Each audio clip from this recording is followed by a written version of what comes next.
Hello everyone, this is Scott Sullivan from Classical Theist. I want to talk to you today about an objection you're likely to encounter if you're ever out discussing religious topics. Sometimes people will give you an objection. Skeptics usually will give you an objection that goes something like this. They'll say, hey, you know what? If you grew up in Iran, you would be a Muslim.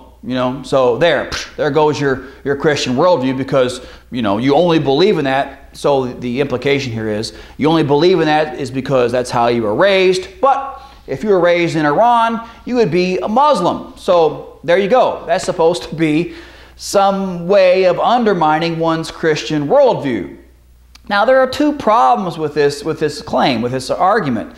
First of all, so what? Yeah, okay. If I had grown up in Iran, I probably would be a Muslim, But what follows from that? Nothing. If an atheist had grown up in Iran, he or she would be a Muslim too. So nothing of interest follows from that. That by itself doesn't prove anything.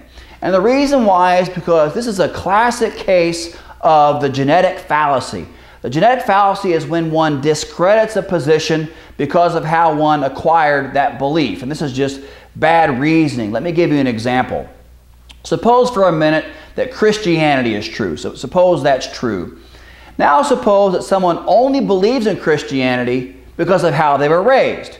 Now does that make Christianity false? No, clearly not. Clearly Christianity could be true, but then the only reason why someone believes it is because they were raised that way. Those things aren't incompatible. So how one comes to acquire a belief has nothing at all to do with whether or not that belief is true. That is the genetic fallacy.